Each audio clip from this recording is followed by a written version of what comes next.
आप हजरात को मालूम है कि कल सूरज ग्रहण है और ख़बरें ये आ रही हैं कि 80% सूरज कल ग्रहण होगा। इस बारे में इस्लामी हकाम क्या हैं, शरीयत क्या कहती है, इसके लिए उलमा ने सोचा है कि कुछ बातें आवाम तक पहुँचाई जाएँ। तो इसलिए मैंने भी इरादा किया कि शरई हकाम इस बारे में बताए जाएँ, इसमें हिकमतें क्या हैं। रसूलुल्लाह सल्लल्लाहु अलैहि वसल्लम के दौर में सूरज ग्रहण हुआ है। आप सल्लल्लाहु अलैहि वसल्लम के नरीना औलाद नहीं थी, आपको अल्लाह ने औलाद दी और आपके बेटे की मौत वाक़ हुई। ये एक बहुत बड़ा हादसा था उस वक्त, क्योंकि अरब में नरीना औलाद की बड़ी वैल्यू थी। आप सल्लल्लाहु अलैहि वसल्लम को अल्लाह ने बेटियां दी, बेटा नहीं दी, और बेटा दे के उठा लिया, तो एक बहुत बड़ा वाक़या था। और अल्लाह की कुदरत के उसी दिन सूरज भी ग्रहण हो गया। तो अरब ये कहा करते थे, ज़माने जाहिलियत में ये बात मशहूर थी कि कोई बहुत बड़ा दुनिया में वाक़या होता है तो सूरज या चाँद ग्रहण हो जाते हैं।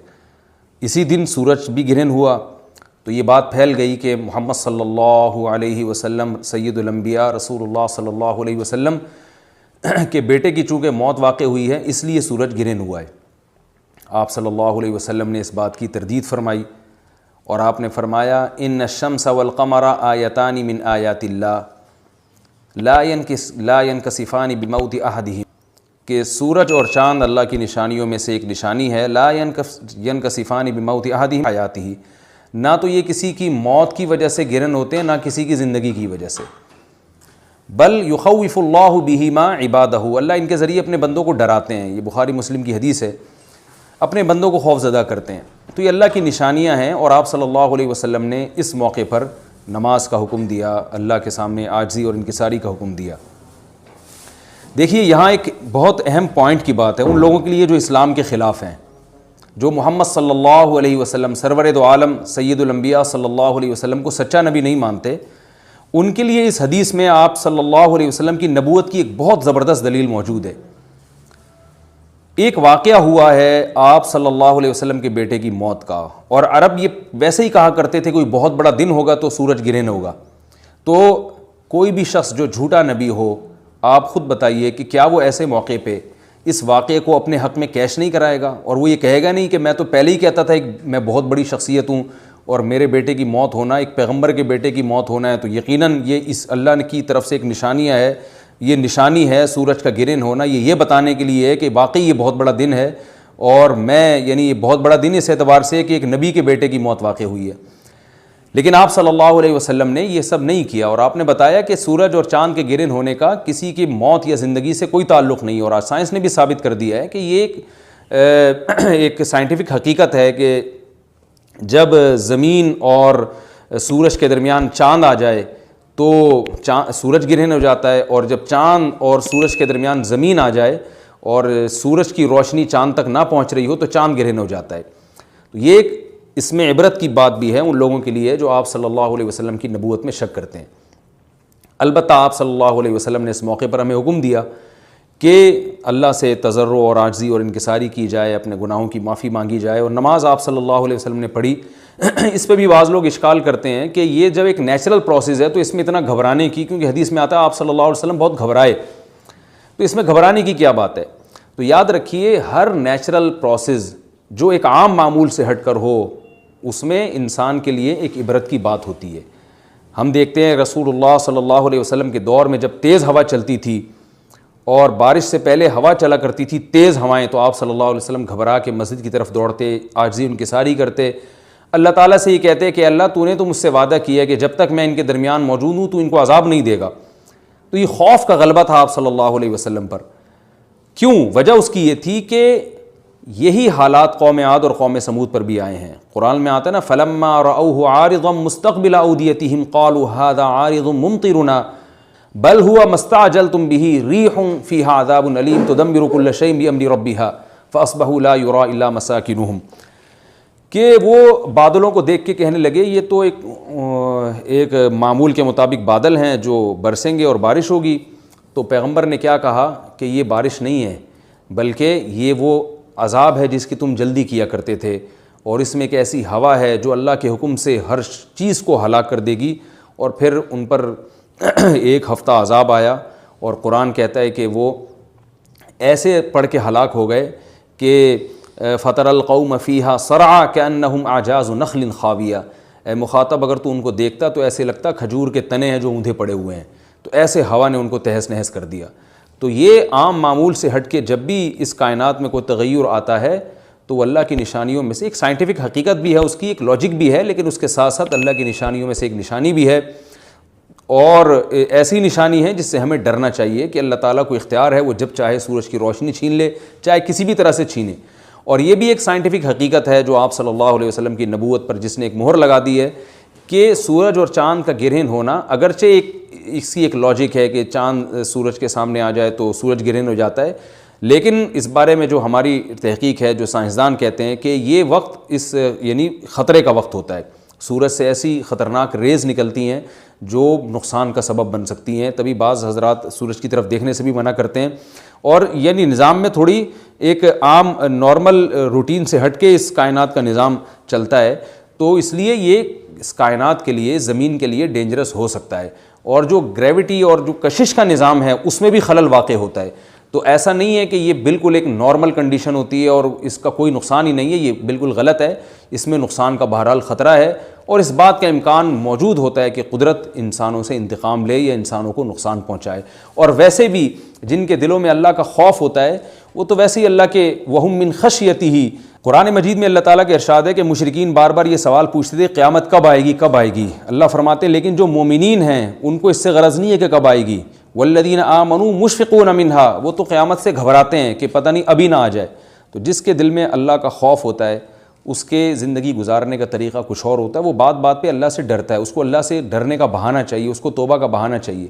तो इस बहस में पढ़ना कि ये तो एक लॉजिकली एक सूरज की रोशनी गायब हो जाएगी, वो ठीक है, ये साइंसदानों का शोबा है कि क्यों गायब हो रही है, माहिरीन फ़ल्कियात का शोबा है। लेकिन अहले ईमान का जो काम है इस मौके पर, उनका जो वजीफ़ा है वो ये कहें कि अल्लाह की निशानियों में से एक निशानी है, अल्लाह अपनी कुदरत दुनिया में दिखाता है कि मैं ये भी कर सकता हूँ, चाहे किसी भी तरीके से करूँ। तो हमें इस मौके पर बाहर अल्लाह के सामने झुकना चाहिए, अपने गुनाहों से माफ़ी मांगनी चाहिए और वही अमल करना चाहिए जो रसूलुल्लाह सल्लल्लाहु अलैहि वसल्लम ने हमें बताया है। और इस बारे में जो तवहुमात फैले हुए हैं उससे भी हमें इज्तिनाब करना चाहिए। जैसे नबी सल्लल्लाहु अलैहि वसल्लम ने अरबों के वहम को दूर किया है, भाई इसका किसी की मौत और ज़िंदगी से कोई ताल्लुक़ नहीं है। तो इसी तरह आजकल लोगों में एक सूरज और चाँद गिरहन होने के बारे में वहम भी बहुत है कि पता नहीं क्या हो जाएगा, हामिला औरतें ना निकलें, फ़लाना ना करे और फ़लाना खरबूजा ना खाए, इस मौके पर किसी ने तरबूज खा लिया तो ये हो जाएगा। उल्टी उल्टी बातें पता नहीं क्या क्या मशहूर हैं। ये खरबूजे तरबूज की तो मैं वैसे ही मिसाल दे रहा हूँ। तो कोई भी चीज़ जब कहनी हो तो पूरी तरह से उसकी रिसर्च करें। मुझे नहीं पता हामिला औरत को फ़ायदा होता है, नुकसान होता है सूरज गिरहन होने से, लेकिन अगर नुकसान भी होता है तो उसकी कोई मुस्तनद दलील होनी चाहिए आपके पास। ऐसे ही सुनी सुनाई बातें आगे नकल ना करें। तो बहरहाल हमें जो करने का काम है, जो रसूलुल्लाह सल्लल्लाहु अलैहि वसल्लम ने बताया है, वो काम बुखारी और मुस्लिम की हदीस के मुताबिक नमाज है। इनफरादी भी है, जमात से भी है। मुस्तहब ये है कि जमात से नमाज़ पढ़ी जाए मस्जिद में या किसी भी मैदान में, और 2 रकतें इमाम पढ़ाएंगे और उसमें सिर्रन तिलावत भी कर सकते हैं, जहरी तिलावत भी कर सकते हैं। दोनों राय हैं उलमा की। आजकल जहरी को इसलिए तरजीह दी जाती है कि सलात कुसूफ में जो रसूलुल्लाह सल्लल्लाहु अलैहि वसल्लम की सुन्नत है वो लंबी नमाज है। तो लंबी नमाज़ पढ़ेंगे तो अगर आप आहिस्ता आवाज़ से पढ़ेंगे तो लोगों को थकावट का एहसास ज़्यादा होता है, जहरी पढ़ेंगे तो थकावट का एहसास कम होता है। तो इसलिए दोनों कौलों पे फतवा दिया जाता है। वो एक कौल राजे है और एक में आसानी है। तो आसानी इस कौल में है कि जहरी तिलावत की जाए, इसमें लोगों को नमाज में खड़ा रहना आसान होता है। तो लंबी से लंबी नमाज़ पढ़ी जाए, इसमें 2 रकतें पढ़ी जाएँ और खूब तूल दिया जाए उसको, और इतना तूल देना कि लोगों का ख़तरा हो कि नमाज ही छोड़ के भाग जाएंगे, ये बहरहाल दुरुस्त नहीं है, क्योंकि आप सल्लल्लाहु अलैहि वसल्लम ने इमाम को मुख्तदियों की रियायत का हुक्म दिया है। और कोई जमात से नमाज में शरीक नहीं हो सकता तो घर में नमाज़ पढ़ें, इनफरादी नमाज़ पढ़ें। नमाज नहीं पढ़ सकते तो तौबा इस्तिग़फ़ार करें। बहरहाल ये वक्त जो है तौबा इस्तिग़फ़ार का है, अपने गुनाहों से माफ़ी मांगने का है। अल्लाह ताला हम सबको अमल की तौफ़ीक़ अता फ़रमाए। व मा अलैना। कि हमें जब कोई गम हो तो हम भी ये दुआ मांगें जो यूनुस अलैहिस्सलाम ने मांगी थी, ऐ अल्लाह ये जो मुझ पर मुसीबत आई है तेरा कसूर नहीं है, मैं खतावार हूँ। यही दुआ पढ़नी चाहिए ना, मांगनी चाहिए। अब देखो मेरे मुंह से भी पढ़नी निकल रहा है, लेकिन हम ये दुआ जो है ना ला इलाहा इल्ला अंता वाली, ये दुआ मांगते नहीं है बल्कि पढ़ते हैं 101 दफ़ा, 1 लाख दफ़ा, 345 दफ़ा। समझ में आ रही है बात? ये मांगी नहीं जाती बल्कि क्या की जाती है, पढ़ी जाती है। जब पढ़ी जाती है तो मखसूस दानों पे एक ख़ास मिक़दार को मुकम्मल करना होता है। उसमें ये जज्बा ही नहीं होता कि मुझसे कोई गलती हुई है, तुझसे नहीं हुई है, मुझसे हुई है, मैं उस गलती की तलाफ़ी करता हूँ, आइंदा नहीं करूँगा। ऐसा किसी की खोपड़ी में तसव्वुर भी बोल दे क्यों नहीं भाई, नहीं होता। तो कुरान इससे आपको इस दुआ के ज़रिए जो बताना चाह रहा है, जो जहन बनाना चाह रहा है, जो सोच आपके जहन में उतारना चाह रहा है, वो सोच बनती नहीं है। समझते हो कि नहीं समझते? हाँ, जलेबियां मिल जाएंगी इसके बाद आप, क्योंकि हम बचपन में ये वजीफा पढ़ने मस्जिद में जाया करते थे। विर्द होता था आयत करीमा का 5 लाख बार और पता नहीं 2 लाख बार। तो वो दाने लाके बोरियों के बोरी मस्जिद में बिछाई जाती थी, तो ऐलान होता था, तो सारे मोहल्ले के बच्चे मस्जिद में हम समेत पहुंच जाया करते थे। उसके बाद जो गरम गरम जलेबियां मिलती थी, उनकी लज्जत अब तक जबान पे महसूस होती है। वो जलेबियों का मजा अब कहीं भी नहीं आया। ऐसी गरम पता नहीं कहां से बनवा के ला, मजा बहुत आता था। जलेबी अगर गरम गरम हो ना तो उसका अपना ही मजा है। खा लिया करें कभी अपने खर्चे पे। गोरों को ये सहूलतें उनको क्या पता है यार, दूध जलेबी क्या होती है, जलेबी क्या। तो पिज्जा बस बर्गर 2-4 चीजें ही हैं। खाने के जो चटखारे हिंदुस्तानियों ने लिए हैं ना, हिंदुस्तानी और पाकिस्तानी, ये चटखारे आपको दुनिया में कहीं नजर नहीं आएंगे। और अब गोरे भी इन्हीं खानों के आदी हो रहे हैं। जब से पाकिस्तानी लोग दुनिया में गए हैं ना, इंडियन पाकिस्तानी, तो गोरों को भी उन्होंने इन्हीं चटखारों का आदी बना दिया।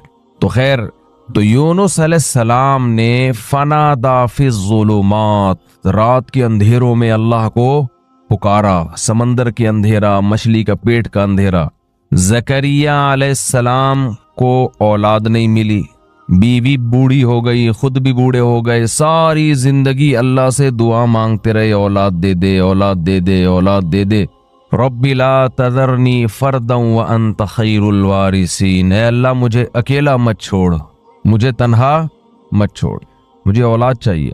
फस्तजबना लहू, कुरान कहता है हमने आपकी दुआ को कबूल किया। आज जिसकी औलाद नहीं होती वो ये दुआ मांगता नहीं है, बल्कि 101 दफा पढ़ता है। समझ में आ रही है बात?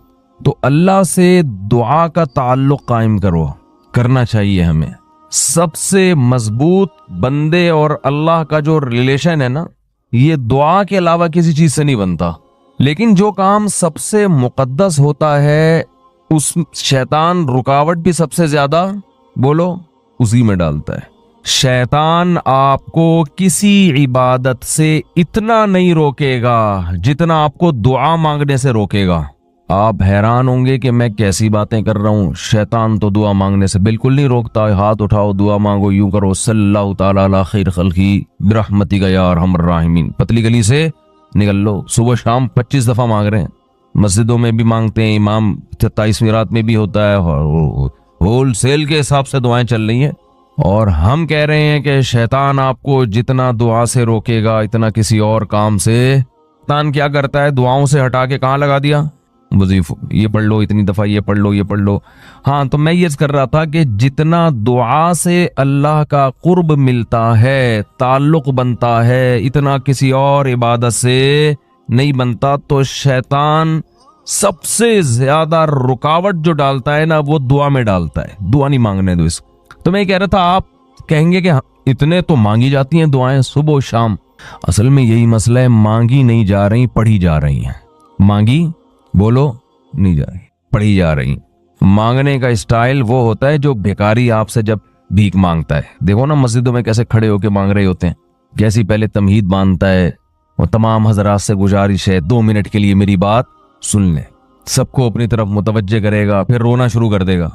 हालांकि ज्यादातर फ्रॉड ही होता है इसमें। तो फ्रॉड इतना अच्छा है, तो सच्ची मुच्ची का जब भिखारी होगा वो कैसा होगा, आप खुद अंदाजा लगाओ। जब फ्रॉडी इस स्टाइल से मांगते हैं कि आदमी को लगता है ये बिल्कुल हकीकत में मुस्तहिक है, तो जो वाकई मुस्तहिक है उसका स्टाइल कैसा होगा। ये जो अक्सर भिखारी होते हैं ना, मैं नहीं कह रहा 100%, अक्सर इनमें फ्रॉडी होते हैं। अक्सर क्या होते हैं, और रमजान में तो पूरा एक टोले आते हैं, इनके ठेके दिए जाते हैं तो इस महल्ले से, और इनके इलाके बिकते हैं, चौक बिकते हैं। ये जो क्या कहते हैं उसको यार, राउंड अबाउट जो होते हैं ना, अक्सर चौरंगियां, ये बिकती हैं भिखारियों की। लेकिन आप मांगने का स्टाइल देखो भिखारी का। वो ये नहीं कहेगा आपके मुंह पे आके ला इलाहा इल्ला अंता सुब्हानक इन्नी कुन्तु मिनज़ ज़ालिमीन, छू, ये नहीं करेगा। वो इसकी रूह को समझता है, ला इलाहा इल्ला अंता सुब्हानक। वो ऐसा आपको रोएगा। वो तो हम इतने भिखारी फ्रॉडी देख देख के अब असर हम पे खत्म हो गया है ना ठीक है ना। लेकिन वो मांगने में कमी नहीं करता। वो ऐसे स्टाइल से मांगेगा कि आपका दिल चाहेगा कुछ ना कुछ तो दो इसको। हमारे एक दोस्त ने अपना वाकया सुनाया। वो भिखारियों को देते नहीं थे। कह रहे मैं गाड़ी में जा रहा हूँ, कहीं सिग्नल पे गाड़ी रुकी है तो एक भिखारी आ गया मेरे पीछे, यार दे दो भाई, कुछ तो दे दो यार, अल्लाह का वास्ता। मैंने कह रहा उसको हटाया, वो इतना चिपक गया कि मैंने 50 रुपए निकाले, ये यार जान छोड़ मेरी। लेकिन वो कहता है मुझे उससे एक इबरत हुई। वो कहता है मुझसे एक गुनाह हो गया था, तो उसी दिन मैंने उस गुनाह से तौबा की और तौबा में अल्लाह को ये कहा कि अल्लाह मैं मुआफ़ी का मुस्तहिक नहीं हूँ, क्योंकि मैं पहले भी तौबा कर चुका हूँ, बार बार तोड़ रहा हूँ, मुस्तहिक नहीं हूँ। लेकिन कह रहे मैंने इतनी देर दुआ मांगी, मैंने कहा ए अल्लाह वो बेकारी मुस्तहिक नहीं था, जान छुड़ाने के लिए मैंने उसको 50 रुपए पकड़ा दिए। तो तू तो मुझसे ज्यादा सखी है, तू भी कह ये कब से मांग रहा है, कब से पीछे पड़ा हुआ है, चल माफ किया जा। तो कह रहे मैंने इतनी दुआएं मांगी, हिदायत की भी और रिस्क में बरकत की भी, और वास्ते सारे उसी भिखारी के अल्लाह को दे रहा था कि अल्लाह वो फ्रॉडी था, दे दिया, मैं भी फ्रॉडी हूँ ठीक है ना मुझे मांगना आता है, ना मेरे पास कोई अमल है, 2 नंबर आदमी हूँ, बस दे दे, मुस्तहिक नहीं हूँ फिर भी दे दे। तो दुआ ये दुआ थी। इट इज कॉल्ड क्या है? इट इज कॉल्ड दुआ। ये जो इस पहली दफा मेरा ख्याल है इस बंदे ने दुआ मांगी होगी। तो ये तो नमाजों के बाद सब मांग रहे हैं। इमाम ने आजकल दुआओं की सेटिंग क्या चल रही है, इमाम साहब ने जब तकबीर की ना इमाम साहब ने, तो ऑटोमेटिक सिस्टम नमाजियों का शुरू हो गया। नमाजी सारे खुद ब खुद रोबोट की तरह हाथ जा रहे हैं, फिर खड़े हो जाते हैं। उसके बाद सलाम फेर के याद आता है अचानक ये हुआ क्या है, दरमियान में गुम। वो एक आदमी ने, इमाम साहब ने 4 के बजाय 3 रकतों पे सलाम फेर दिया। पूरी मस्जिद में किसी ने भी सुभान अल्लाह नहीं कहा। पीछे 8वीं सफ में एक आदमी ने कहा सुभान अल्लाह। इमाम ने कहा यार इन पूरे नमाजियों में से तो किसी को पता नहीं चला, तुझे कैसे पता चल गया कि मैंने 3 पढ़ी हैं? वो कहते हैं मेरी 4 दुकानें हैं, 4 रकतों में 4 का हिसाब होता है। आज 3 के बाद ही सलाम की आवाज आ गई तो मुझे लगा कि 1 रकत इमाम साहब पी गए। इमाम साहब 1 रकत पी गए, तो सारे सो रहे होते हैं। तरावी में तो ज्यादा होता है ये सिलसिला। फिर वो एक फॉर्मेलिटी है दुआ की, उस पर हाथ उठा लेते हैं, या अल्लाह फलां की बख्शिश कर दे, ये कर दे, वो कर दे, पूरा एक तरतीब से मांगे। मैं मना नहीं कर रहा इससे, इस दुआ में जान नहीं है। इमाम को भी पता है मैं नहीं मांगूंगा, मुझे इमामत से निकालेंगे। मुअज्जिन जो पीछे जो नमाजी होते हैं वो समझते हैं कि ये नमाज का हिस्सा है, तो जब जो है तो चलो यूं कर लो, तो फिर यूं कर लो, ऐसे चल रहा होता है। जैसे वो ताज़ियत के लिए KPK में दुआ होती है ना, पब्लिक आती है, दुआए खैर, हाथ उठाया या रखे, चलो गई। फिर दूसरा आया दुआए खैर, कुछ भी वो उनकी पश्तों में कुछ अल्फाज चल रहे होते हैं, इस तरह माशे अंडी वाला अनखा दे दिगत मिगत दिगड़े, चलो जी खत्म हो गया। फिर दूसरा, तो उनको मुर्दे के, अक्सर लोगों को मुर्दे के बख्शवाने से कोई ताल्लुक नहीं होता। उनको तो एक लवाहिकीन को दिखाना है कि हम भी क्या कर रहे हैं, तुम्हारी मैयत के, तुम्हारे गम में तुम्हारे साथ बराबर के शरीक हैं। तो वो दुआ थोड़ी है। दुआ तो वो होती है जो आप बैठ के फिर मांगे, अल्लाह मेरे बाप का इंतकाल हो गया, मेरी माँ का इंतकाल हो गया, ऐ अल्लाह इसे कब्र के अजाब से बचा, इसके गुनाहों को माफ कर, जो इब्राहीम अलैहिस्सलाम मांगते थे। तो शैतान यहाँ सबसे ज्यादा रुकावट डालता है। एक रुकावट तो ऐसे कि वो वजीफे ले आया, आपको दुआ से हटा के कहाँ ले गया, वजीफों की तरफ। अब आप सारा उसको फोकस कर रहे हैं। दूसरा काम शैतान ये करता है कि वो दिल जमई से दुआ नहीं मांगने देता। हदीस में आता है कि अल्लाह ताला ज़हर कल्ब से दुआ कबूल नहीं करते। ज़हर कल्ब का मतलब ऊपर ऊपर से, आपका दिल खुद ही हाजिर नहीं है तो ये दुआएं कबूल नहीं होती। दिल ही हाजिर नहीं है आपका। अल्लाह कहते हैं जब इसको खुद दिलचस्पी नहीं है भाई, ये खुद अपने अमल को अहमियत नहीं दे रहा, तो मैं कैसे अहमियत दूं? ये ऐसे जैसे आप किसी सेठ से 1 करोड़ रुपए कर्जा मांगने गए। अब 1 करोड़ रुपए जब आप कर्जा मांगो या भीख मांगो तो ऐसे नहीं होगा कि आप खड़े खड़े जाके उसको पकड़ के बोले यार 1 करोड़ रुपए है तो दे दो, नहीं है चलो रहने दो, ऐसा नहीं होगा। वो कहेगा ये इसकी नजर में इसकी वैल्यू नहीं है तो मैं इतनी बड़ी रकम इसको क्यों दे दूं भाई।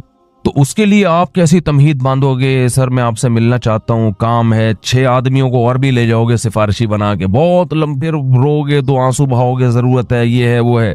तो जब अल्लाह से ऐसे दुआ मांगी जाती है ना कि दिमाग कहीं और हो और एक फॉर्मेलिटी के तौर पर दुआ के कलिमात जबान से निकल रहे हो, तो अल्लाह कहते हैं इसके दिल में अपनी दुआ की खुद ही वैल्यू नहीं है, इसको खुद ही नहीं पता किससे बात कर रहा हूं, क्या मांग रहा हूं, तो फिर अल्लाह भी कबूल नहीं करते, अल्लाह मुस्तगनी है। तो शैतान दूसरा वार ये करता है कि दुआ में आपको दिल लगाने नहीं देता। अच्छा, इसका इलाज भी मैं शैतान का वार और साथ साथ उसका इलाज भी बताता रहूं तो फिर जरा अच्छी बात हो जाएगी ना। पहला काम शैतान ने क्या किया था, वजीफों पे लगा दिया। तो उसका हल ये कि वजीफों को इतना फोकस ना करो, किसको फोकस करो, दुआ को ज्यादा फोकस। मुसलमान जो तौहीद पर जिसकी मौत वाक़े हो अल्लाह ने जहन्नम की आग उस पर हराम कर दी है। अब इस हदीस को अगर आप देखोगे तो इससे तो साफ पता चलता है कि सिर्फ तौहीद पर मौत होना काफी है, आमाल की जरूरत बोलो भाई नहीं है। लेकिन जब उलमा से पूछेंगे तो उलमा बताएंगे नहीं भाई, इससे मिलती जुलती दूसरी हदीसें भी हैं जिससे पता चलता है कि जो नमाज नहीं पढ़ता उसको ये अजाब होगा, जो रोजा नहीं रखता उसको ये अजाब होगा। आपको पता है हजरत अबू हुरैरा रजी अल्लाह ताला अन्हु एक मरतबा वो जा रहे थे तो उन्होंने हजरत उमर रजी अल्लाह ताला अन्हु उनको मिले, वो हदीस सुनाते जा रहे थे सबको, मन क़ाल ला इलाहा इल्लल्लाहु दखलल जन्ना, जिसने कहा कि अल्लाह के सिवा कोई इबादत के लायक नहीं वो जन्नत में दाखिल होगा। वो हदीस सुना रहे हैं सब, हजरत उमर मिले उनको, हजरत उमर को भी उन्होंने हदीस, और नबी सल्लल्लाहु अलैहि वसल्लम का जूता नालैन वो बतौरे नाल मुबारक बतौरे दलील के भी कि मैंने नबी सल्लल्लाहु अलैहि वसल्लम से ये हदीस सुनी है। हजरत उमर मिले ना, हजरत उमर रजी अल्लाह ताला अन्हु को भी उन्होंने हदीस सुनाई तो हजरत उमर ने ऐसे धक्का दिया, फरमाते हैं फखररतु अला इस्ती, मैं कूलों के बर जमीन पे गिरा। हजरत उमर ऐसे गजबनाक हुए और उनको यह हदीस सुनाने से मना कर दी। क्यों मना किया? कि लोग इस पर एतमाद कर लेंगे, लोग कहेंगे भाई हमने तो सबने ला इलाहा इल्लल्लाह पढ़ा हुआ है, हम तो सीधा कहाँ जाएंगे, जन्नत में। इसका मफहूम नहीं समझेंगे कि ये तो कलमे की एक फजीलत बयान की जा रही है। मैं सुबह फजर के बाद रोजाना एक हदीस की तालीम करता हूँ, आज मैंने 2 हदीसें छोड़ दी हैं। रियाजुस सालिहीन की मैं तालीम करता हूँ ना फजर की नमाज के बाद अपनी मस्जिद में, रियाजुस सालिहीन से आज मैंने जानकर 2 हदीसें छोड़ी हैं। क्यों छोड़ी है? मैंने कहा इनका मफहूम बयान करने में बहुत टाइम लगेगा और अगर तशरीह नहीं की तो लोग हदीस का मतलब गलत समझेंगे। अब मैं सुना देता हूँ वो हदीस आपको, क्योंकि मैं थोड़ा उसको डिफाइन भी कर सकता हूँ। रसूलुल्लाह सल्लल्लाहु अलैहि वसल्लम ने फरमाया कि अगर तुम लोग सब गुनाह छोड़ दो, कोई भी गुनाह ना करे, अल्लाह इस कौम को खत्म कर देगा। अगर दुनिया में सारे मुसलमान सब ठीक हो जाएं, सारे लोग मुसलमान हो जाएं और सब ठीक सब नेक बन जाएं, तो अल्लाह सबको क्या कर देगा? मार देगा। और ऐसे लोग पैदा करेगा जो गुनाह करें और फिर अल्लाह से तौबा करें। अब मैंने ये हदीस नहीं सुनाई आज, मैंने कहा इससे गुनाहों पर क्या होंगे, लोग जरी हो जाएंगे, क्योंकि अब ऐसे ही गुनाह कर रहे हैं। कहेगा अच्छा अल्लाह को गुनाह इतने पसंद हैं कि नेक आदमी को तो अल्लाह वैसे ही मार दें। भाई अगर अल्लाह को गुनाह पसंद होते तो अल्लाह गुनाहगारों को जहन्नम में डालता है? भाई ये असल में तौबा की फजीलत पर है, ये गुनाह छुड़वाने के लिए है, क्योंकि गुनाह तो कोई ना कोई किसी ना किसी दर्जे में कर ही रहा होता है ना। तो उनको तसल्ली दी जा रही है कि भाई तौबा इतनी बड़ी नेकी है कि अल्लाह को इस जमीन पर तौबा वाली नेकी भी चाहिए। समझ आ रही है बात? तो अगर किसी से गुनाह हो गया तो मायूस ना हो, तौबा करके तौबा वाली नेकी का ऑप्शन उसके पास है। और ये नेकी अल्लाह को इतनी महबूब है कि दुनिया में अगर ये नेकी खत्म हो गई, तौबा वाली नेकी, तो अल्लाह को ऐसे लोग पसंद है ही नहीं। अल्लाह तो चाहते हैं कि गिड़गिड़ाओ मेरे सामने ताकि मुझे माफ करने में मजा भी तो आए ना। रहमत तो जब ही जाहिर होगी जब तुम्हारी हरकतों की वजह से जहन्नम वाजिब हो चुकी थी, मगर मैं अपनी रहमत से उसको माफ कर दूं तो मजा आता है मुझे माफ करने में। वो माफ करने का मजा जब आएगा जब गलती भी तो हो तुमसे, गलती नहीं हो रही, सारे नेक नीट क्लीन बोलेंगे अल्लाह हम तो इतने अच्छे थे, हमें तो ऐसी जन्नत में भेज। क्या ख्याल है भाई? बाप रहमदिल है, क्या मतलब? बेटे से गलतियां होती हैं, इग्नोर करता है, तब बेटा तारीफ करे यार मेरा अब्बा बहुत अच्छा है।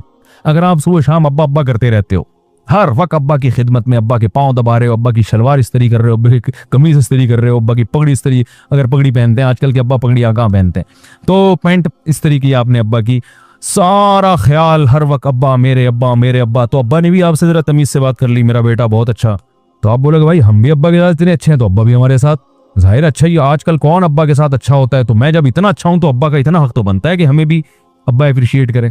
लेकिन आप नालायक, और बाप हर जगह आपके आगे आके खड़ा होता है, कह रहा है भाई नालायक है लेकिन है तो अपना ही ना। क्या ख्याल? फिर आप में अगर गैरत होगी तो आप बाप से मोहब्बत करोगे, यार अब्बा ने मेरी बड़ी बड़ी गलतियों को माफ़ किया, आज मैं अगर इस स्टेज पे पहुंचा हूं तो मेरी गलतियों पे अब्बा ने पर्दा भी डाला है, मुझे लोगों के सामने जलील भी नहीं किया। जब लोगों के साथ आता हूं तो तारीफ करते हैं मेरा बड़ा होनहार बेटा है, हालांकि मुझे पता है मैं कैसा हूं। एक वक्त आएगा आपका दिल अब्बा के लिए पिघल जाएगा। तो अल्लाह पता है क्या चाहते हैं बंदों से, अल्लाह कहते हैं यार नमाज भी पढ़ो, रोजा भी रखो, सब कुछ है, लेकिन पहले मोहब्बत तो करो। ये खुश्क नमाजें नहीं चाहिए अल्लाह को, ये खुश्क रोजे नहीं चाहिए। अल्लाह को चाहिए अल्लाह की मोहब्बत में धड़कने वाला दिल। वो दिल जब ही धड़कता है जब इंसान से अगर गुनाह हो जाए और उसे पता है मेरे लिए जहन्नम की आग है, गुनाह है, मेरे पास कोई ऑप्शन नहीं है, अल्लाह से गिड़गिड़ाता है अल्लाह माफ कर दे, माफ कर दे। तो अल्लाह को इतना मजा आता है कि भाई सजा बनती थी मगर मैं क्या कर रहा हूं, माफ कर रहा हूं इसको। तो ये शान जब ही जाहिर होगी जब गुनाह भी तो हो। कैसी प्यारी हदीस है, रसूलुल्लाह सल्लल्लाहु अलैहि वसल्लम ने फरमाया जब किसी बंदे से गुनाह होता है तो वो आता है तौबा करने के लिए। ये कल पढ़ूंगा रियाजुस सालिमीन ना, अगला कल वाला नंबर इस हदीस का है। तो वो जब आता है अल्लाह के सामने तौबा करता है कि अल्लाह मुझसे गुनाह हो गया, मुझे माफ कर दे, तो अल्लाह ताला फरिश्तों से कहते हैं देखो ऐ फरिश्तों, इस बंदे से गुनाह हुआ, बहुत सौ से गुनाह होते हैं, इससे भी हुआ, बहुत से मेरे पास माफी मांगने नहीं आए। ये आया है क्यों? इसलिए कि इसको पता है इन्ना लहू रब्बन, इसका एक रब है जो इस गुनाह पर इसको सजा भी दे सकता है और इस गुनाह को माफ भी कर सकता है। इसको पता है, ये इस जज्बे से आ जाए, वरना ये भी ना आता तो क्या हो जाता। कोई सजा थोड़ी मिलती है फौरन, भाई गुनाह पे फौरन शराबी भी घूम रहे हैं, कोई फौरन सजा मिलती है? चोर भी घूम रहे हैं, डाकू भी घूम रहे हैं, कातिल भी घूम रहे हैं, माँ बाप के नाफरमान, बल्कि ज्यादा तरक्की कर रहे होते हैं। आदमी वो फजाइल ही सुना रहा होता है बैठ के, ऐसे ही है ना? क्या ख्याल है भाई, जान बनती है ना ज्यादा खाने पीने से, तो बहुत दफा तो हलाल से ही बन जाती है, लेकिन अक्सर औकात भाई आप देख लो जिन्होंने माशाल्लाह अल्लाह बचाए हराम का पैसा जिन्होंने खाया, उनकी सेहत ही अलग अलग चेहरे से पता चल रहा होता है उनके। तो कितने लोग हैं, अल्लाह ताला फरिश्तों से कितने लोग हैं गुनाह होते हैं, या तो फौरन सजा मिल रही होती है ना, फिर तो सारे आ जाते हैं, सबको पता है अब सजा मिलने वाली है, सब गिरफ्तारियां दे रहे होते अल्लाह के पास आके, अल्लाह मार दे, अल्लाह सजा दे दे। लेकिन अल्लाह को देखा हम में से किसी ने नहीं है और गुनाह पे दुनिया में कोई सजा भी नहीं मिल रही होती, ठीक है ना? तो अल्लाह फरमाते हैं इसको पता है कि सजा मेरा रब मुझे देगा, वो कुदरत रखता है, और उससे बड़ी बात ये कि माफ भी वही कर सकता है। जुर्म उसका किया तो माफी भी किसके हाथ में है? उसके हाथ। ला मलजा वला मनजा मिनका इल्ला इलैक, हदीस में दुआ सिखाई है, ए अल्लाह तुझसे भागने की जगह भी तेरे पास ही है। यानी देखो किसी डाकू से बच के भागो तो थाने में चले जाओ, इलाके के नाजिम के पास चले जाओ, लेकिन अगर डाकू बहुत ताकतवर है तो आपको पता है मैं कहीं भी बच के नहीं भाग सकता, अब तो मेरे लिए मौत है। तो अल्लाह ताला तो अपने बंदों पर मेहरबान है, लेकिन अल्लाह ताला सजा भी देता है। उसने बताया कि मैंने कौम आद कौम समूद को तबाह कर दिया, फिरौन को दरिया में गर्क कर दिया और जहन्नम की आग बनाई उसने। लेकिन अल्लाह ताला जब दुश्मनी पे आए तो वो ऐसा है कि उससे आप भाग नहीं सकते, तो अब उसी के पास आके आपको उसी के पाँव में गिरना पड़ेगा। एक वाकया हमने बाज बुजुर्गों से सुना है, उसकी सनद की मुझे तहकीक नहीं है, लोग कहते हैं सनद की तहकीक नहीं तो सुना क्यों रहे हो, यही बताने के लिए सुना रहे हैं कि जब सनद की तहकीक नहीं है तो ये वाकया इतनी अहमियत का हामिल नहीं है कि इसकी तहकीक की जाए। हम अपना टाइम इन फजूल चीजों में जाया नहीं करते, या कोई फिकी मसला हो ना फिर तो ठीक है। ये कह सकते हैं कि जब सनद की तहकीक नहीं है तो ये तो झूठा किस्सा हो गया। झूठा इसलिए नहीं कि बता रहा हूं कि तहकीक नहीं है तो झूठा भी हो सकता है, समझ में आ रही है बात? तो सब सवाल पैदा होता है जब ये मुस्तनद नहीं है तो सुना क्यों रहे हो? इबरत के लिए, क्योंकि बाज फर्जी वाकयात भी होते हैं लेकिन उनका मजमून दुरुस्त होता है, उससे जो मैसेज जा रहा होता है वो मैसेज क्या होता है, सही जा रहा होता है, इसलिए सुनाया जा रहा है। हर चीज का ना एक पूरी डिटेल बतानी पड़ती है वरना क्लिप आ जाएगा एक। तो कहते हैं कि हजरत मूसा अलैहिस्सलाम से किसी ने पूछा कि ये जो हवादिस हैं, हादिसात हैं, अगर ये तीर हों और चलाने वाला अल्लाह हो तो इन तीरों से बचना कैसे मुमकिन है? भाई ये तीर अल्लाह के हाथ में हो, कमान अल्लाह के हाथ में हो, और यानी वो हवादिस की ये तीर हो जो हवादिस की शक्ल में हम पर आ रहे हो, तो इस हादसा से बचना मुमकिन है? तो कहते हैं मूसा अलैहिस्सलाम ने कहा एक ही तरीका है कि जो जिसके हाथ में कमान है उससे दोस्ती कर लो। क्या ख्याल है भाई? इसके अलावा आपके पास कोई ऑप्शन नहीं है। जो महल्ले का दादा होता है ना, या तो आप उससे बड़े दादा बन जाओ। क्या ख्याल है? एक दफा यहाँ कोई महल्ले के बड़े दादा थे, मुझे लोगों ने कहा इसके खिलाफ बयान करें। मैंने कहा जब मैं इससे बड़ा दादा बनूंगा तो इसके खिलाफ बयान करूंगा, मुझे जब तक इस महल्ले में रहना है तो मुझे बिला वजह दादागिरी करने की जरूरत। लोग कहते हैं ना हक बात आप मेंबर डंके की चोट पे बयान कर दो, मैं नहीं बयान करता भाई हक बात डंके की चोट पे। मैं पहले देखता हूं कि लोगों में इस हक को बर्दाश्त करने का तहम्मुल है, एक बात, बल्कि इससे पहले देखता हूं कि मैं खुद भी इस हक को बर्दाश्त कर सकता हूं कि नहीं कर सकता। ये जो डंके की चोट पे अक्सर हक बयान कर रहे होते हैं ना, तो ये अक्सर लोग ये इस किस्म का हक बयान कर रहे होते हैं कि इनके पहले से किसी महल्ले के दादा से बड़े ताल्लुकात होते हैं, जिनको उन्होंने बयान बताया होता है मैं ये बोलने वाला हूँ, बचा लोगे? वो कहे हाँ बचा लेंगे, तू बोल दे, हमें तो कोई है ही नहीं इस तरह का, हम तो किसी से ताल्लुक रखते ही नहीं है।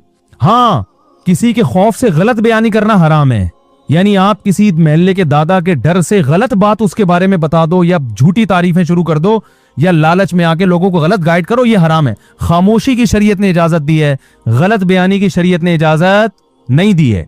गलत बयानी नहीं करता, बसा औकात में खामोश हो जाता हूं कि भाई इस टॉपिक पर बात मत करो क्योंकि लोगों में बर्दाश्त नहीं कर पाएंगे या गलत रुख पे ले जाएंगे। तो ये तो मसलहत है, ये तो हिकमत है, ये थोड़ी कि जहां जाओ जो चाहे जाके बोल दो। अब मुझे बताओ, एक आदमी में को जिना का खौफ है, शहवत उसमें इतनी भर गई, अब वो कहीं रिश्ता लेके जाता है, लड़की के अब्बा से कहता है कि मैं निकाह करना चाहता हूँ। उन्हें क्यों कर रहे हो? भाई मैं शहवत से मेरा दिमाग खराब हो गया है और मुझे जिना के बड़े खतरात हैं और मैं बड़ा परेशान हूं, तो मैं इसलिए चाह रहा हूं कि मैं आपकी बच्ची से शादी करूं और वो है बड़ी खूबसूरत, तो मेरा ख्याल है कि वहां मैं शादी करूंगा तो मेरा दिमाग जो है ना इधर उधर जाने से बच जाएगा। वो देगा रिश्ता? अरे दफा यहां से। बात तो हक है और शरीयत में जायज भी है, लेकिन ये हक बयानी आप भी नहीं अफोर्ड कर सकते, कोई भी नहीं अफोर्ड कर सकता। भाई ये बात आपके दिल में है, उसको रखो, कुछ और बात करो उसके सामने। वही निकाह सुन्नत है, नबी सल्लल्लाहु अलैहि वसल्लम की तरगीब है, इसलिए करना चाह रहा हूं। इस तरह की बातें आप करोगे तो ये मुनाफिकत नहीं कहलाएगी, ये मसलहत कहलाएगी। हर बात हर जगह कहने की नहीं होती। एक साहब ने एक शादी की तो मुझे बताया कि मैंने निकाह का पैगाम भेजा और उनको मैंने पहले बता दिया कि मैं 4 करूंगा। तो मैंने कहा वाकई आप करेंगे? कह रहे मेरा इरादा तो नहीं है, लेकिन मैंने एहतियातन बता दिया। नहीं 4 नहीं, सॉरी 2 करूंगा। मैं तो 4 की एकदम दिमाग उधर चला जाता है हमारा। उसने कहा कि मैंने उनको पहले बता दिया, मैं हो सकता है दूसरी भी करूं। तो मैंने कहा आपने उनको, आपका वाकई इरादा है? अगर इरादा हो फिर तो चलो ठीक है। कह रहे नहीं मेरा इरादा तो नहीं है, लेकिन मैंने एहतियातन बता दिया। मैंने कहा क्यों? कह रहे भाई हो सकता है मेरी बीवी वो जो है ऐसी निकले कि बदअखलाक हो और मुझे जरूरत पड़ जाए दूसरी शादी की। भाई औरतें बदअखलाक भी निकलती हैं, कुछ ऐसी होती हैं जो बांझ होती हैं, औलाद नहीं हो सकता है शादी के बाद पता चले बांझ है। मैंने कहा बहुत अच्छा किया आपने, बड़ी जबरदस्त क्लैरिफिकेशन कर दिया आपने। मैंने कहा लड़की के अब्बा को मैं कहूंगा कि आपको भी बता दें कि हो सकता है हम आपसे तलाक ले लें। भाई हम शादी तो कर रहे हैं, लेकिन इस बात का इम्कान है कि हम आपसे तलाक लेके इसकी कहीं और शादी कर दें। आप पूछो क्यों? भाई हो सकता है आप चरसी निकलो। क्या ख्याल है आपको? नहीं मैं तो चरस नहीं पीता, मेरा लेबोरेटरी टेस्ट करवा लें। भाई हो सकता है बाद में चरसी बन जाओ। तो हो सकने पर तो यार दुनिया में बहुत कुछ हो सकता है, अभी तो है उसके हिसाब से बात करो ना।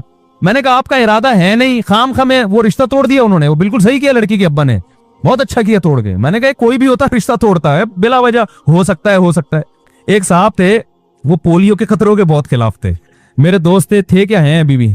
तो उनका कहीं रिश्ता, उनको बेचारों को कहीं रिश्ता नहीं मिल रहा था, तो मुझे सिफारिशी बना के ले गए।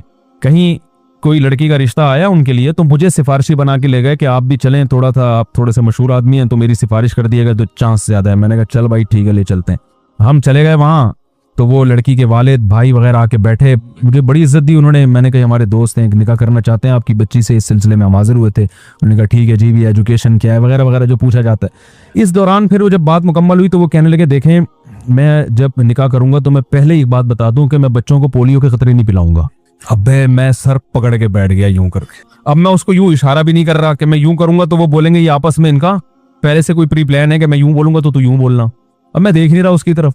वो कह रहे क्योंकि मैं ये पोलियो नहीं, मैं अल्लाह पे तवक्कुल करता हूँ, ये यहूदियों की साजिश है और ये फलाना है और ये वैक्सीनेशन और ये। अबे तू शादी तो होने दे, बच्चे तो होने दे अल्लाह के। उन्होंने हाँ अभी की नहीं है तो मैंने फिर वो इनकार हो गया और होना था इनकार। मैंने फिर उसको बॉल लताड़ा, यार तुमने क्या? कह रहे भाई हम तो पहले से ताकि बाद में झगड़ा ना हो। ये वो लोग हैं जो डंके की चोट पे हक बयान करते हैं, डंके की चोट। अब भाई तुमने नहीं पिलाने थे अल्लाह के बंदे। तो वो पोलियो से इतना वो नहीं हुए परेशान, वो इस सोच से हो गए कि यार ये फंडामेंटलिस्ट की इंतहा है। ये तो बहुत बड़ा फंडामेंटलिस्ट है, इतना बुनियाद परस्त है। हो सकता है वो लड़की के अब्बा भी पोलियो के कायल ना हो, लेकिन इतना पोलियो लेस। तो हर चीज हर बयान करने की नहीं होती। बहुत सारी चीजें ठीक आपकी राय में ठीक होती हैं और ये थोड़ी कि वो थी, ये बात भी उन्हीं की राय में ठीक थी ना, हर आदमी इससे मुत्तफिक थोड़ी है। तो क्या बात चल रही थी यार, जल्दी से बात को समेटें, बड़ी बिखर रही हैं, इधर उधर बातें जा रही हैं। उन्होंने तो इनकार कर दिया, वो कहाँ पोलियो वाले से करते यार, खुद सोचो यार, कोई भी नहीं करता, बोलता क्या है पागल है, क्या कर रहा है भाई तू। तो है हाँ, हजरत मूसा अलैहिस्सलाम का मैं बता रहा था कि भाई अगर आप यानी तीरों से बचना आपके लिए जब भी मुमकिन है जब तीर चलाने वाले से दोस्ती कर लो। तो जब तीर चलाने वाले से दोस्ती करोगे तो मामला सेट हो जाएगा। तो अल्लाह का मामला भी ऐसा है कि हदीस में आता है जब कोई गुनाह करता है तो अब उसके पास ऑप्शन क्या है? अल्लाह से बच के जाना किसके पास है? अल्लाह ही को मनाना है कि अल्लाह तुझे सताया तो अब तू ही माफ कर सकता है। तो अल्लाह को ये अदा इतनी पसंद आती, गुनाह करना पसंद नहीं आता अल्लाह को, गजब आता है उस पर, गुनाह से पलटना पसंद आता है। अब इस नियत से कोई गुनाह करे कि मैं पहले गुनाह करूंगा ताकि पलट के अल्लाह को राजी करूं, तो वो बेवकूफ है भाई। इसकी मिसाल उलमा ये देते हैं कि जब आपका जख्म भरता है तो वालिदैन खुश होते हैं ना, आप भी खुश होते हो, लेकिन आप इस नियत से जख्मी करो अपने आप को दोबारा कि पहली दफा जब मुझे जख्म हुआ था तो जब मैं ठीक हुआ था तो बड़ी खुशी हुई थी, अब मैं दोबारा अपने हाथ काटता हूं ताकि मैं ठीक हूं तो मुझे खुशी हो। तो ये परले दर्जे का बेवकूफ है, हमाकत है। भाई तो पहले से ठीक है तो खराब क्यों कर रहे हैं अपने आप को? तो इसी तरह उलमा कहते हैं गुनाह हो गया तो तौबा करो। तौबा की नीयत से गुनाह करना ये परले दर्जे की हमाकत और बेवकूफ़ी है। इसके बहुत नुकसानात हैं, वो नुकसानात क्या है एक अलग टॉपिक है। तो अल्लाह को तौबा इतनी पसंद, हदीस में आता है जब तौबा करते हैं अल्लाह कहते हैं देखो इसको पता है कि मैं हूं माफ करने वाला, तो अल्लाह क्या करते हैं? माफ करते हैं। फरिश्तों से कहते हैं गवाह रहो। नबी ने फरमाया फिर दोबारा इससे गलती हो जाती है। अब ये फिर परेशान होता है, यार मैंने तो अल्लाह से मुआहदा किया था अब नहीं करूंगा, अब दोबारा हो गया। तो ये फिर अल्लाह के पास आता है, अल्लाह माफ कर दे। तो अल्लाह कहते हैं देखो दोबारा गलती हुई है, अब ये पहले से भी बड़ा जुर्म है, एक तो गुनाह, ऊपर से अल्लाह से किया हुआ एग्रीमेंट तोड़ा इसने, लेकिन इसको पता है इस गुनाह पर भी सजा देगा कौन? अल्लाह। और माफ कौन कर सकता है? अल्लाह। तो इस जज्बे से दोबारा माफी मांग रहा है, बार बार आता है, बार बार माफी मांगता है। अल्लाह हर दफा फरिश्तों को ये कह के माफ करते हैं इसने ना मुझे देखा ना मेरे अजाब को देखा। इस गिड़गिड़ाने को अल्लाह पसंद करते हैं। तो इसलिए हदीस में आता है सारे अगर नेक परहेजगार बन जाए अल्लाह सबको खत्म करेगा, ऐसे लोग पैदा करेगा जो गलती करें और फिर अल्लाह से तौबा करें। तो इसका मतलब ये नहीं है कि अब आप गलतियां, क्योंकि हम में से हर शख्स बहुत सी गलतियां कर चुका है, अब आपको नई गलती जो है ना मुआशरे में जो है वो उसका तारुफ करवाने की जरूरत नहीं है। तो तौबा की तरगीब है, ये गलतियां करने की तरगीब, उसको नबी सल्लल्लाहु अलैहि वसल्लम ने इस अंदाज से डिफाइन किया है, इस अंदाज से समझाया है ताकि तौबा की, वरना ऐसा होगा नहीं। तो ये तौबा की इतनी बड़ी फजीलत है। अब अगर आप अधूरी हदीस सुनेंगे ना तो फौरन लोगों का जहन कहाँ जाता है? गुनाह की तरफ, कि यार गुनाह कोई इतनी बड़ी चीज नहीं है। भाई गुनाह बहुत बुरी चीज है, कत्ल पर कितनी शदीद वईद हैं, नमाज कज़ा करने पर। जिना अल्लाह को अगर पसंद होता तो अल्लाह ये कहते कि जानी को चौक में खड़ा करके 100 कोड़े मारो। अल्लाह तो सत्तार है ना, गुनाहों पे पर्दा डालने वाला, लेकिन जानी का जुर्म गवाहों से साबित हो गया, अल्लाह कहते हैं ना ना ना, चौक पे ला के इसको 100 कोड़े मारो। शादीशुदा तो संसार कर दो, पत्थरों से मार के हलाक कर दो। इससे पता चलता है अल्लाह को गुनाह पे जरा भी खुशी नहीं होती, गुनाह से तौबा पे खुशी होती है अल्लाह ताला।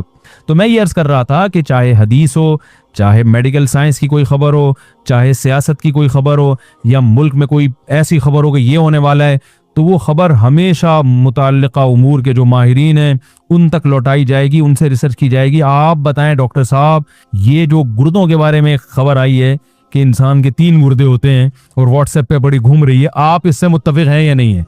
ठीक है ना? ठीक है। और फला जो खबर आई है कि कोई हिकमत से मुताल्लिक हो तो किसी बड़े हकीम से पूछा जाए, या सियासत से मुताल्लिक हो तो जो सियासी उमूर के माहिरीन हैं उनसे पूछा जाए। तो जिस किसी शख्सियत से मुताल्लिक खबर हो तो उस शख्सियत से पूछा जाए, उस शख्स से पूछा जाए कि आप खुद इस बारे में क्या कहते हैं, आपने ऐसा कहा है। किसी इदारे का फतवा हो तो उस इदारे से पूछा जाए कि आपने वाकई ऐसा फतवा दिया भी है या नहीं दिया। तो जब पता चलता है तो ये भी एक ऐसी चीज है, बात को मैं समेट के खत्म करता हूं बस, कि बगैर तस्दीक के आगे खबरें फैलाना ये भी एक ऐसी चीज है जिससे मुआशरे में मोहब्बत फैलती है ना, इससे नफरत की आग लगती है, एक दूसरे के खिलाफ बदगुमानियां, लड़ाइयां, झगड़े और एक तूफान बदतमीजी, ये सब चीजें इस्लाम ने क्या की हैं? हराम की। और फिर एक आयत और सूरह हुजरात की पढ़ दूं। अल्लाह ने फरमाया ना कि बगैर, सूरह हुजरात का पहला हुक्म क्या था? अदब एहतराम। दूसरा हुक्म क्या था? बगैर तस्दीक की खबरें ना फैलाया करो। तीसरा हुक्म, मुसलमानों की 2 जमातें आपस में लड़ पड़े तो तीसरी भी जमात लड़े, सुलह कराओ। तो अगर ये मुसलमानों की 2 जमातें मैदान जंग में लड़े तो भी सुलह है, यूट्यूब पे लड़ पड़े तो भी क्या है, फेसबुक पे लड़ पड़े तो भी बोलो ना भाई सुलह कराओ यार। बोले भाई नहीं वो ऐसा नहीं था, वो उनका मतलब ये नहीं था। इनको बोलो नहीं भाई वो ऐसा नहीं था, उनका मतलब। हदीस में तो यहां तक आता है लैसल कज़्ज़ाबुल्लज़ी यकज़िबु लियुस्लिह बैनन नास, वो झूठा नहीं है जो लोगों में सुलह कराने के लिए झूठ बोले। अल्लाह क्या उसको झूठा शुमार, और हम सच तो बोल नहीं सकते, तोड़वाने के लिए झूठ बोलते हैं। तो लोगों में उलमा भी दाखिल हैं, आवाम भी दाखिल हैं, मियाँ बीवी भी दाखिल हैं, औलाद भी दाखिल है, वालिदैन का औलाद से रिश्ता, रिश्तेदार आपस में भी दाखिल हैं।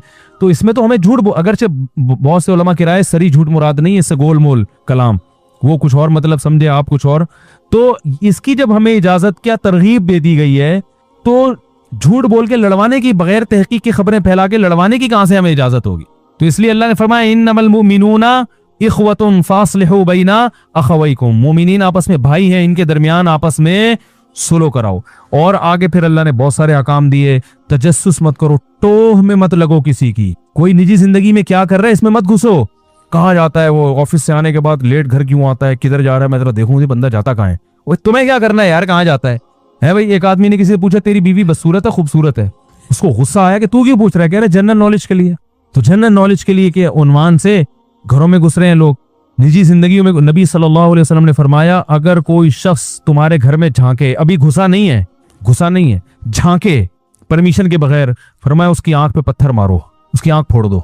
यानी सॉरी, ये नहीं फरमाया कि आंख फोड़ दो, फरमाया किसी ने पत्थर उठा के आंख फोड़ दी तो जमान नहीं है, फोड़ने के लिए नहीं है, उसने तो वैसे ही पत्थर उड़ा कि मेरे घर में झांक क्यों रहा है, वैसे ही पत्थर मारा और इत्तेफाक से क्या हो गया, तो कोई जमान नहीं है। ये हदीस में आता है। कितनी शदीद वईद है कि अभी घुसा नहीं है, सिर्फ झांक रहा है। वजह क्या है कि भाई जब वो उसकी प्राइवेट जिंदगी, आप क्यों उस पर उलझ रहे हो।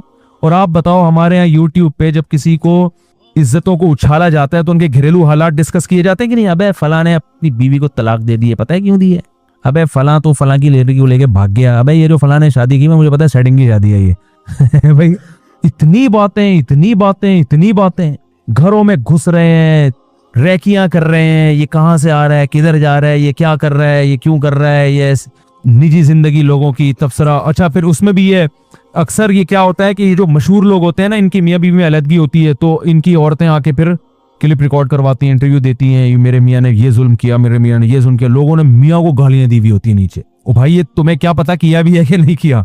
या कभी मियाँ आके रिकॉर्ड करवा रहा होता है हम दोनों का रिश्ता, जो मशहूर शख्सियात होते हैं ना, जो पहले से मीडिया पे आ रहे होते हैं, वो असल में एक्चुअली ये हुआ था, ये यूं कर रही थी, तो औरत को गालियां दे रहे होते हैं लोग। छोड़ो, मिट्टी डालो भाई। ओ भाई, अलहदगी हो गई, मियाँ बीवी तो भाड़ भेजा, हमें क्या करना है। इतना घुसते हैं, हर घर की खबर, उस घर में ये हो रहा है, उस घर में ये हो रहा है, फलां की बेटी पर्दा करती है, फलां की बच्चे की इतनी सेटिंग चल रही है, फलां ये करता है, फलां वो करता है। तो जो भी कर रहा है भाई, आपसे उसके बारे में सवाल नहीं होगा। लड़फर्म वाला तजस्सू, जासूसी मत करो। सिर्फ जासूसी जंग के मौके पर जायज है, समझ रहे हो। खुफिया एजेंसियों के लिए जासूसी जायज है, वो भी आपकी निजी जिंदगी की नहीं, बल्कि ये कि ये इतनी एक्टिविटीज नोट करना कि भाई कंट्री के खिलाफ तो कोई काम नहीं कर रहा।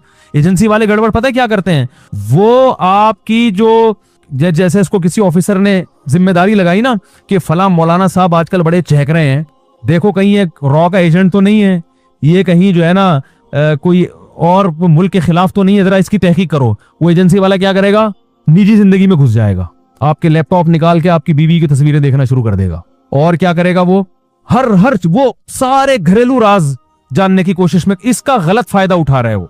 ये बहुत होता है लोगों के साथ।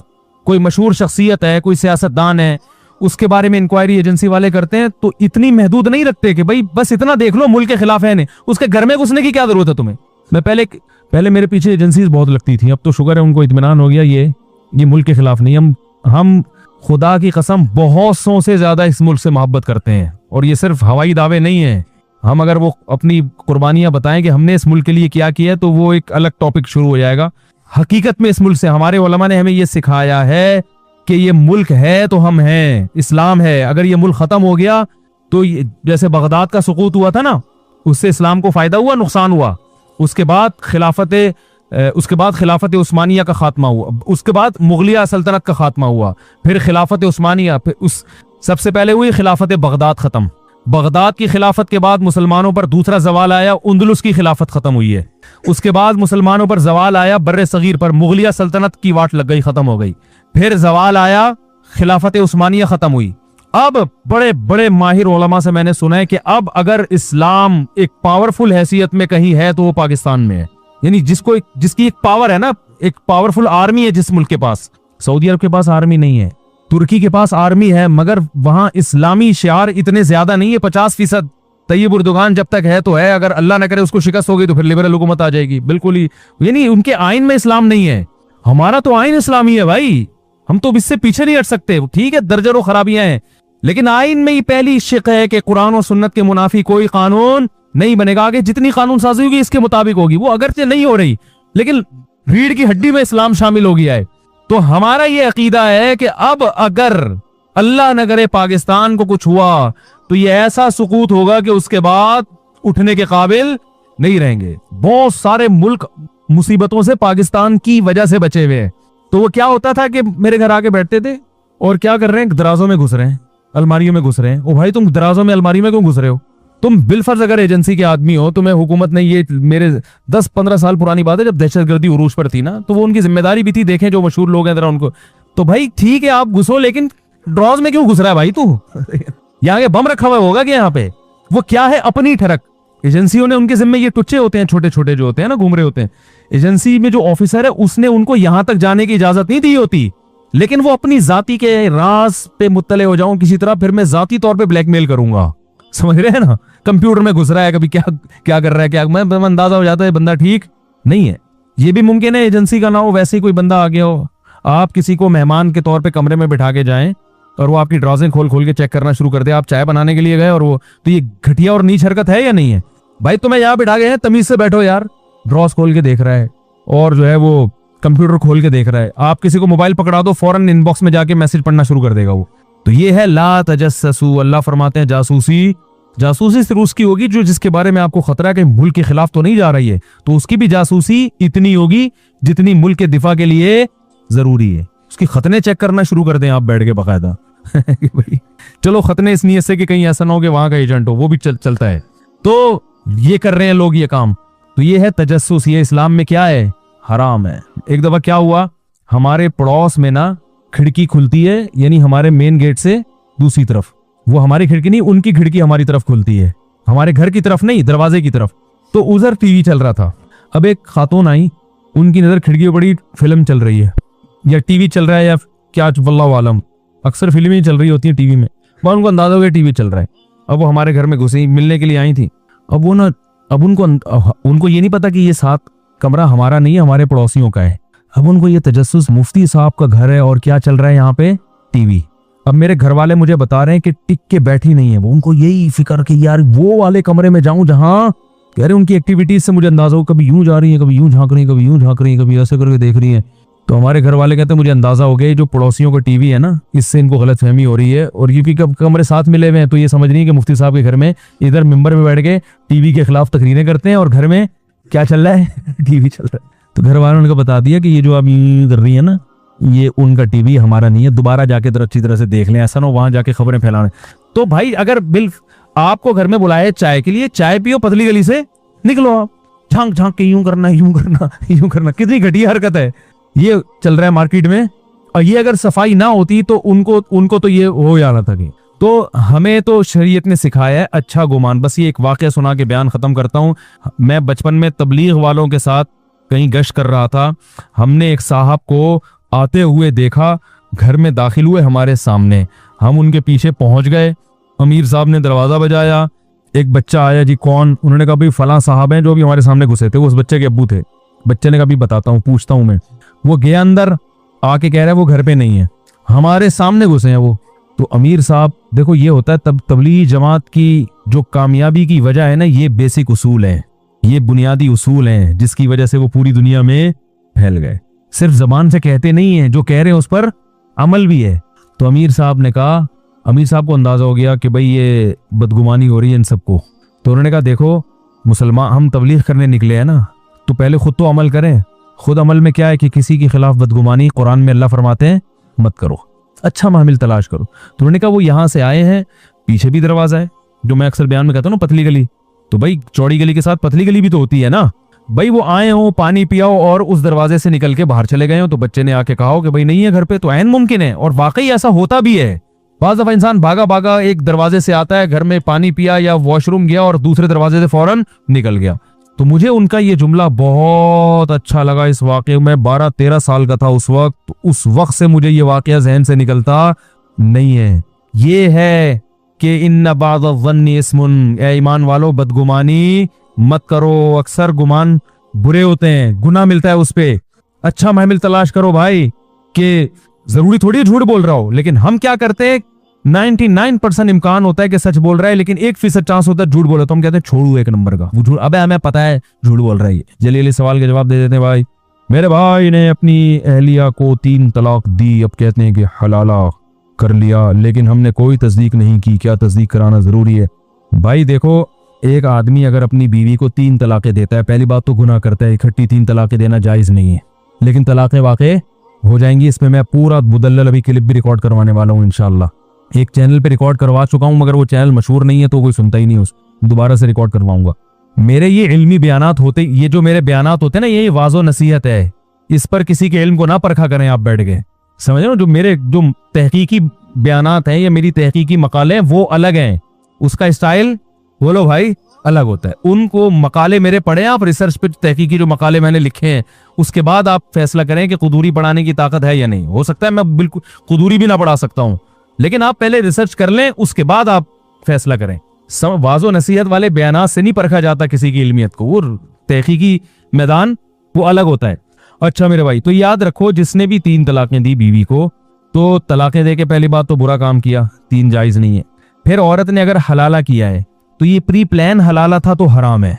प्री प्लान का मतलब इद्दत गुजरने के बाद इस खातून ने किसी मर्द से निकाह किया और पहले से एग्रीमेंट किया कि आप निकाह के बाद हमबिस्तरी के बाद मुझे तलाक दे दोगे, तो ये एग्रीमेंट की वजह से ये हलाला क्या हो गया? लानती अमल हो गया। रसूलुल्लाह सल्लल्लाहु अलैहि वसल्लम ने इरशाद फरमाया, लअनल्लाहुल मुहल्लिला वल मुहल्लल लहू, हलाला करने वाले और जिसके लिए किया जा रहा है उन दोनों पर अल्लाह की लानत। की जिसके लिए किया जा रहा है वजह उसकी यही है कि वो भी इसमें प्लान का हिस्सा बनता है। वो कहता है मेरी बीवी से तुम शादी करो और फिर यूं कर देना, फिर यूं कर, एग्रीमेंट होता है। अगर एग्रीमेंट नहीं था, अच्छा हलाल फिर भी हो जाएगी, क्योंकि नबी ने इसको भी हलाल करने वाला ही कहा है।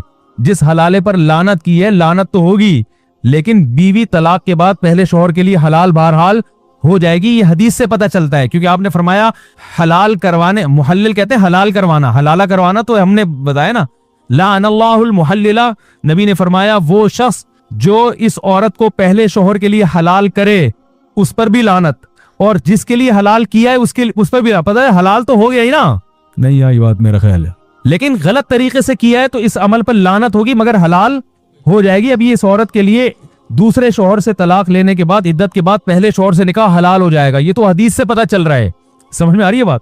लेकिन ये अमल एग्रीमेंट करके किया तो क्या हो जाएगा? हराम, नाजायज, गुनाह मिलेगा इस पे। और अगर बगैर एग्रीमेंट के किया है तो कोई गुनाह नहीं है।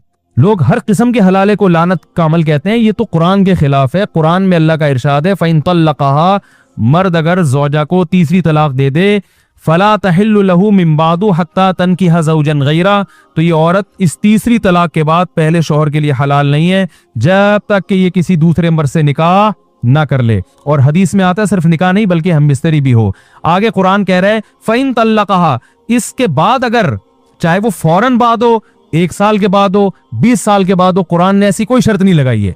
मैं दोबारा आयत पढ़ लूं, फ़इन तल्लक़हा, अगर शौहर ने तीसरी तलाक दे दी, फला तहिल्लु लहू मिन बादु, तो ये औरत इस तीसरी तलाक के बाद शौहर के लिए हलाल नहीं है, हत्ता, यहां तक के, यानी कब हलाल होगी अल्लाह वो वजह बयान कर रहे हैं, तनकिहा ज़ौजन गैरहू, पहले शौहर के अलावा किसी और से निकाह कर ले। फ़इन, पस अगर इस निकाह के बाद, और हदीस में आता है सिर्फ निकाह नहीं बल्कि हमबिस्तरी भी, इस हमबिस्तरी और निकाह के बाद फ़इन तल्लक़हा, ये दूसरा तलाक दे दे, अगली रात को दे दे, 1 घंटे बाद दे दे, आधे घंटे बाद दे दे, 15 मिनट बाद तलाक दे दे, 10 मिनट बाद तलाक दे दे, 10 साल के बाद तलाक दे दे, ऐसी कोई तफसील कुरान ने बयान नहीं की है। चाहे 10 मिनट के बाद तलाक दे दे, हमबिस्तरी की, हमबिस्तरी करते ही तलाक दे दे, अल्लाह फरमाते हैं फला जुनाहा अलैहिमा अन यतराजा, तो पुराने वाले मियाँ और इस पुरानी बीवी जो है ना इसकी, इन दोनों के लिए कोई गुनाह नहीं है इसमें, अन यतराजा, कि ये दोबारा शादी कर लें आपस में। बात आ रही है समझ में? तो भाई आप गैरत और के जोश में आके शरीयत को तब्दील करने की कोशिश ना करें।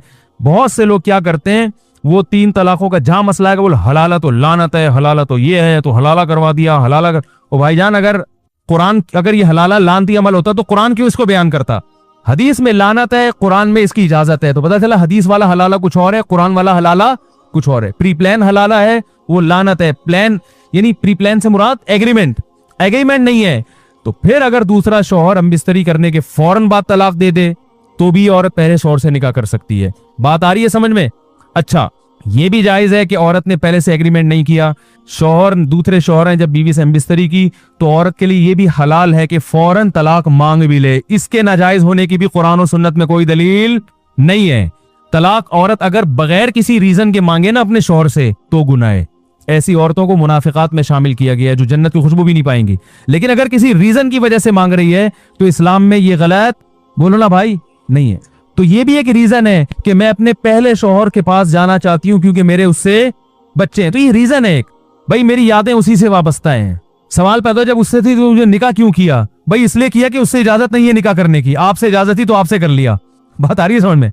और ये सोचा था कि अच्छे लगे तो रहूंगी, नहीं लगे तो नहीं। मुझे नहीं अच्छे लग रहे, मुझे आपके मुंह से गुटके की बदबू आ रही है, कोई भी वजह हो सकती है। अब अगर आप यहां तजावुज करते हैं ना कि नहीं ये तलाक लेके शादी नहीं कर सकती, ये अब कुरान पर क्या है? आप अपनी अकल लड़ा के कुरान के हकाम को क्या कर रहे हो? चेंज कर रहे हो। बात आ रही है समझ में? तो उसी वक्त तलाक लेके, हाँ दूसरे पर जबर नहीं है, वो कह मैं नहीं छोड़ूंगा। आपने तलाक मांगी, वो कह मैं नहीं तलाक देता, तो औरत को जबरदस्ती करना जायज नहीं है। ठीक है, जब नहीं देते तो आप ही मेरे मुकद्दर में मियां हैं, शादी तो हमने कोई एग्रीमेंट तो किया नहीं था, मजबूरन गुजारा करेंगे। मुन्ने के अब्बा आप ही बनोगे तो गुजारा करें उसके साथ। और अगर वो छोड़ देता है तो उस पर भी कोई गुनाह नहीं है। इसलिए गुनाह नहीं है, वो ये कहता है यार ये अगरचे मेरी बीवी है, मैं ना छोड़ूं तो, लेकिन जब ये नहीं रहना चाहती, इसके दिल में मेरे लिए वो जज्बात नहीं बन सकते जो पहले के लिए हैं, तो छोड़ देना बेहतर है या नहीं है? भाई मैं तो लोगों को वैसे ही मशवरा देता हूं जिनकी बीवियां तलाक मांग रही हैं, कोई रीजन नहीं। मैं कहता हूं यार तलाक अच्छी चीज नहीं है, लेकिन ये भी अच्छी चीज नहीं है जो नहीं रहना चाहती जबरदस्ती घुसेड़ के रखो उसको अपने पास। ये कोई अच्छा काम है? अबे क्या हो गया? ओ भाई मोहब्बत का रिश्ता है, मोहब्बत से रहो, ठीक है, नहीं रह सकते तमीज से अलग हो जाओ ना। तो तलाक नहीं देनी चाहिए, लेकिन अगर बीवी नहीं रहना चाहती तो बीवी के लिए तो गलत है बिला वजह मांगे, लेकिन आपके लिए बेहतर यही है कि जब नहीं रहना चाह रही तो यार ऐसी औरत से करो शादी जो गैरतमंद हो, आपसे टूट के मोहब्बत करे। नबी ने क्या फरमाया? तज़व्वजुल वदूद अल वलूद, ऐसी औरत से निकाह करो जो मोहब्बत करती हो। तो ये जब तलाक मांग रही है इसका मतलब आपसे ये मोहब्बत नहीं करती। तो अगर आप अफोर्ड कर सकते हो तलाक देने के बाद कि भाई मुझे दूसरी मिल जाएगी तो छोड़ दो इसको। और अगर नहीं, आप कहो यार मैं तो उससे भी जाऊंगा ठीक है ना, मुझे वैसे ही कोई लिफ्ट नहीं कराएगा मुआशरे में, फिर बेशक ना छोड़ो। आप बोलो भाई ठीक है तुम्हें मैं समझ में नहीं आ रहा, लेकिन मुझे तुम ही समझ में आ रही हो, तुम्हारे अलावा मुझे कोई समझ में। इख्तियार तो अल्लाह ने मर्द को दिया है ना, समझ रहे? भाई मैं नहीं रह सकता, मुझे तुमसे इतनी मोहब्बत है, तुम्हें अगरचे नहीं है, लेकिन अब तो तुमने अपनी मर्जी से कबूला है ना हमें, तो अब हम तो तुम्हें पहले से भी ज्यादा मोहब्बत हो गई, हम नहीं छोड़ेंगे, जाओ। तो बाज़ दफ़ा मर्द ऐसा होता है कि एक सहाबी नबी के पास है, उन्होंने अपनी ज़ौजा के बारे में बताया कि कुछ ऐसी हरकतें बताई उनकी जो नाज़ेबा होती हैं, तो आप सल्लल्लाहु अलैहि वसल्लम फरमाया उनको तलाक दे दो। तो आपने हदीस का मफहूम बयान कर रहा हूँ, आप उन सहाबी ने अर्ज़ किया या रसूलल्लाह मैं बहुत ज़्यादा मोहब्बत करता हूँ। आपने फरमाया ठीक है फिर मत दो। मतलब ये कि वो औरत ऐसी है कि वो रखने के काबिल नहीं है, लेकिन अब तुम्हें इश्क की हद तक मोहब्बत हो गई है, तो ऐसा ना हो कि बुराई में ना पड़ जाओगे किसी ना। ऐसी औरत को छोड़ोगे तो अब तुम्हें उस डिज़ाइन की दूसरी मिलेगी नहीं, वो ज़्यादा खूबसूरत थी या क्या मसला था उसमें, तो फिर तुम्हें वही। एक साहब की बीवी बदअखलाक थी मगर खूबसूरत बहुत थी, तो उन्होंने अपनी बीवी को तलाक दे दी। अब उनको अच्छे अखलाक वाली मिल गई, मगर उसकी शक्ल बेचारी की बकौल उनके, आप कोई भी नहीं जानता नहीं है मैं किसकी बात कर रहा हूँ, इसलिए कोई गीबत नहीं है, किसी का राज सिफारिश नहीं कर रहा। तो वो मेरे पास आए, कहने लगे यार वो पुरानी बहुत याद आ रही है। मैंने कह रहा यार वो ठीक है बदअखलाक थी लेकिन शक्ल अच्छी थी। कह रही ये अखलाक की बहुत, लेकिन कह रहे शक्ल बिल्कुल भी अच्छी नहीं है। तो मैंने कहा अब इसको भी गुजारा कर लो। अब उनके माशाल्लाह गुजारा हो रहा है, बच्चे बच्चे भी हो गए उनके। मैंने कहा वरना जब अगली मिलेगी ना तो ना अखलाक की अच्छी होगी और ना शक्ल की होगी, फिर बोलोगे दूसरी अखलाक की तो अच्छी थी ना। तो शुक्र करो जो भी अल्लाह ने जिसको जो पीस दे दिया, अल्लाह का शुक्र अदा करे। जो मिला सब्र करो, शुक्र करो। दुनिया में सारे मजे दुनिया में नहीं होते, पॉजिटिव चीजों को देखो, नेगेटिव को इग्नोर करो। तो अब अल्लाह ने कुरान में क्या कहा कि अब अगर शादी के बाद दूसरा मियां तलाक दे दे, फौरन दे दे, अगले दिन दे दे, 10 साल के बाद दे दे, वो उसका हेडेक है, वो उनका आपस का मसला है। बल्कि उलमा ने यहां तक लिखा है कि अगर दूसरा शौहर इस नीयत से तलाक दे दे कि ये पहले शौहर के साथ शादी करना चाहती है, इसके उससे बच्चे हैं, इसके जज्बात और फीलिंग उसी के साथ हैं, मेरे साथ ये निभा नहीं करना चाहती, तो इस तलाक पे उसको सवाब मिलेगा। मकसद तो राहत। तलाक इसलिए बुरी चीज है कि इससे नुकसान होता है ना, यहाँ तलाक का नुकसान के बजाय क्या हो रहा है, फायदा हो रहा है। और दूसरी बात, जो हलाले का मकसद था वो भी हासिल हो गया। मकसद ये था कि जब मर्द ने 3 तलाकें दी थी तो तलाक में या तो औरत कसूरवार होगी या कौन कसूरवार होगा, आदमी। यही मसला है ना। अगर औरत कसूरवार थी तो उसकी जिंदगी में नया मर्द आया तो उसको कंपेयर करने का चांस दिया शरीयत ने कि देखो ये भी है वो भी है, दोनों में ज्यादा अच्छा कौन है। अब सोच समझ के जाना, जो झगड़े हो रहे थे अगर उसका पुराना मियाँ गलत था तो वो कभी भी पुराने के पास नहीं जाएगी। वो समझ में आ रही है बात? वो कहेगी अल्लाह ने मेरी जान छुड़ा दी, मेरी जिंदगी में एक नया मर्द आ गया, एक अच्छा आदमी मिल गया, मैं अब आप ही के साथ जिंदगी गुजारूंगी, मुझे वहां जाने का क्या शौक है। दोबारा उसके पास जाना चाहती है, इसका मतलब फॉल्ट किस में था? ऐन मुमकिन है आप में फॉल्ट हो। अब आपको अंदाजा हो गया कि जो है ना मर्द कैसे होते हैं। और मर्द की अगर गलती थी तो जब वो धक्के खाएगा ना, उस बीवी को याद कर करके रोएगा, तो उसे अंदाजा होगा यार उसमें फॉल्ट थे, मगर अब जो मैं रिश्ते तलाश कर रहा हूं उससे भी ज्यादा फॉल्ट वाले मिल रहे हैं। और यार कम से कम बच्चों को तो पाल रही थी ना, अब तो बच्चे भी गए। चलो खाना नहीं बनाती थी, खिदमत नहीं करती थी, तमीज से बात तो करती थी। वो यादें जब अलहदगी होती है ना, यादें तो फिर आती हैं। कहेगा यार ये तो किसी और के निकाह में चली गई यार, ये तो बिल्कुल इख्तियारात खत्म हो गए। वो 100 दफा सोचेगा। अगर वो अपने फैसले पर नादिम नहीं है, वो कह रहे मैंने सही किया, तो वो दोबारा कभी भी शादी, बोलो भाई बोलते क्यों नहीं हो?